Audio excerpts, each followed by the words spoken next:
ద్వితీయోపదేశకాండము 16వ అధ్యాయము. నీ కళ్ళములో నుండి ధాన్యమును నీ తొట్టిలో నుండి రసమును సమకూర్చినప్పుడు పర్ణశాలల పండుగను 7 దినములు ఆచరింపవలెను. ఈ పండుగలో నీవును నీ కుమారుడును నీ కుమార్తెయును నీ దాసుడును నీ దాసియును నీ గ్రామములలోనున్న లేవీయులును పరదేశులును తల్లిదండ్రులు లేనివారును విధవరాండ్రును సంతోషింపవలెను.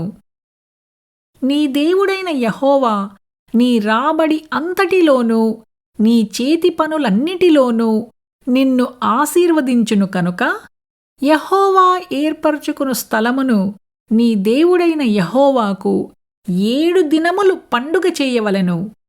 నీవు నిశ్చయముగా సంతోషింపవలెను. ఏటికి 3 మారులు అనగా పొంగని రొట్టెల పండుగలోనూ వారముల పండుగలోనూ పర్ణశాలల పండుగలోనూ నీ దేవుడైన యెహోవా ఏర్పరచుకును స్థలమున నీ మగవారందరూ ఆయన సన్నిధిని కనపడవలెను. వారు ఒట్టి చేతులతో యెహోవా సన్నిధిని కనబడక నీ దేవుడైన యెహోవా నీకనుగ్రహించిన దీవెన చొప్పున ప్రతివాడును తన శక్తి కొలది ఇయ్యవలెను.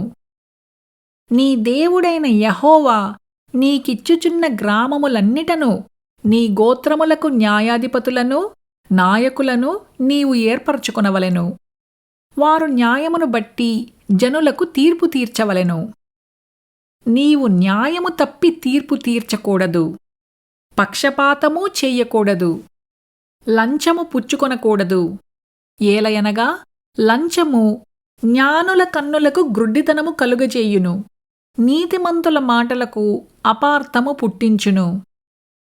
నీవు జీవించి నీ దేవుడైన యెహోవా నీకిచ్చుచున్న దేశమును స్వాధీనపరుచుకున్నట్లు కేవలము న్యాయమునే అనుసరించి నడుచుకునవలెను. నీ దేవుడైన యెహోవాకు నీవు కట్టు బలిపీఠము సమీపమున ఏ విధమైన వృక్షమును నాటకూడదు, దేవతాస్తంభమును ఏర్పరచకూడదు. నీ దేవుడైన యెహోవా విగ్రహమును ద్వేషించువాడు కనుక నీవు ఏ స్తంభమునైనను నిలువబెట్టకూడదు.